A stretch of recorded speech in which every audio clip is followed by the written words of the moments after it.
Thank you very much. You are very much welcome in the office of the IFAD country office in Sudan. IFAD stands for the International Fund for Agricultural Development.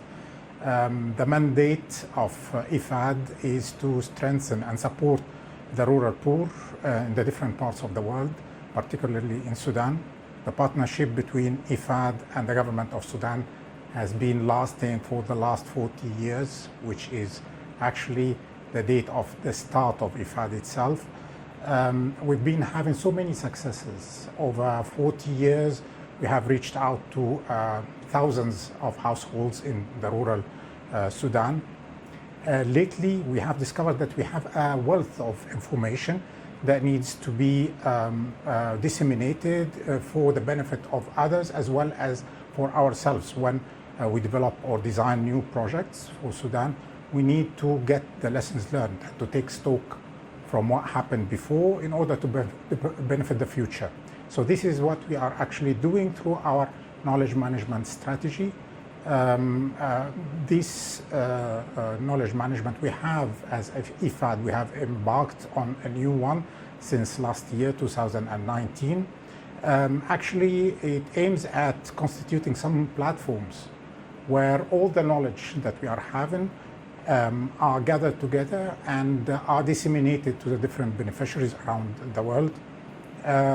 We are also working in partnership with ICAD and Procasur in order to get this information disseminated among the third world countries, and also to strengthen the possibilities of the South-South and triangular cooperation, which means that some of the countries, they have better experiences than others where they can benefit with this knowledge everywhere. So this is what we have been doing. We are now having a knowledge management strategy that has been developed with the government of Sudan at the federal level, and we will be trying over the coming years in order to disseminate this information, this platform of knowledge, to the rural population at less than the federal level, which is the state level. Thank you. Welcome, knowledge seekers, at this virtual learning event. Our sessions from Sudan are going to start with this introduction with Mr. Ahmed Subahi, the country program officer. Mr. Ahmed, hello. We're first going to ask you to tell us about the context and importance of IFAD knowledge management strategies in Sudan and your role in it. Yeah. Assalamu alaikum. This is Ahmed Jabir Subahi. I am the country program officer in IFAD country office in Sudan. And I think our country director already stated that IFAD stands for International Fund for Agricultural Development, which is a UN agency that is more focusing on the rural development.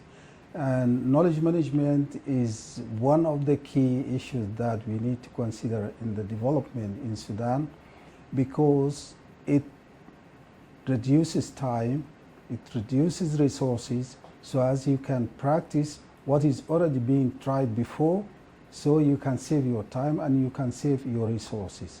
And within this context of rural development, we need to learn from the practice and experiences and lessons learned from others. This is why we need to consider the knowledge management in our practice with the purpose of having effective development with high efficiency and with good results. This is why we are focusing on the knowledge management in Sudan. And actually our role here is to work with our partners, to encourage them and to support them to go for knowledge generation, and at the same time to disseminate knowledge among our different partners. And we are working with internal partners like government, line ministries and other development actors in the country. And at the same time we have international partners like Procasur and ICAD. I understand knowledge is about empowering people so they can learn, grow, and change their skill sets, their attitudes, their behaviors to achieve better livelihoods.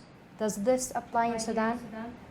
Yeah, actually this is well applied in Sudan, because We have a theory of change that is starts from the bottom, where we implement specific activities like generation of knowledge, sharing of knowledge, and mainstreaming of knowledge.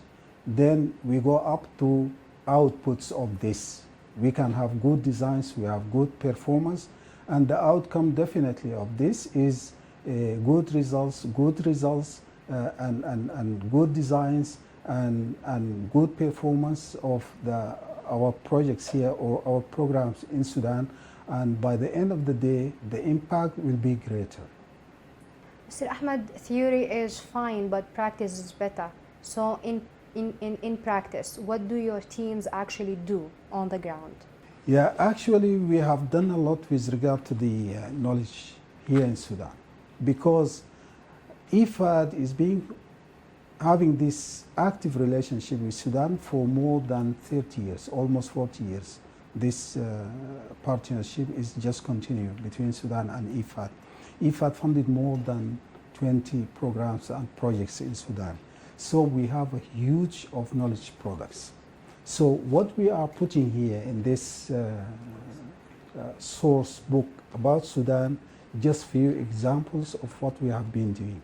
Because here you can find what we are doing, where we are doing this, and when we did this, and at the same time how we did this, and why we are doing this. All these there are some samples we are putting here in this document, which will be uploaded in the system in the CCU. We have a website here in Sudan, which is the Central Coordination Unit website, CCU SD Sudan, where this document will be uploaded.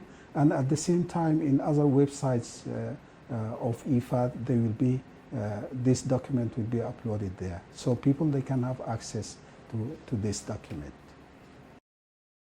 This is a very interesting set of knowledge, tools and methodologies.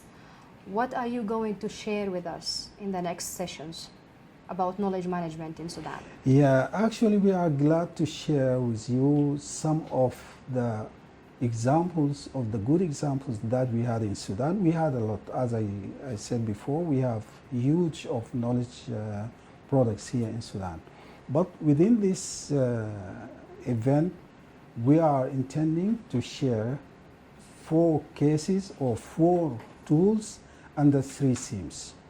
These themes more or less related to the land and natural resources management and livestock and agricultural productivity enhancement, at the same time as well as the women and youth empowerment. These are the 3 themes, and these 3 themes we're going to have 4 cases. One related to the learning route. This is one of the activities that we have implemented 2-3 learning routes here in Sudan. It is a kind of exposure to the experiences of others, whether internally or externally. And we have this gender active learning system, which is GALS. This is a pathway for visioning the development within the rural communities, and at the same time it enhances the participation of the communities in the rural development pathways. And also we have a case that related to the community networking and how such practices of water harvesting can yield a real change in the lives of the beneficiary that involved in this kind of activities. And also there is a case that related to the multi-stakeholders consultation. This is in terms of stock routes, co-management system. These are 4 cases that we would like to share with our audiences from other countries in Moldova and Morocco. Mr. Ahmed Subahi, thank you for this introduction to our sessions in this virtual learning event. Yeah, thank you so much. And now allow me to introduce to you Mr. Muhammad Al Hassan, so as to deliver the first case that related to the learning route.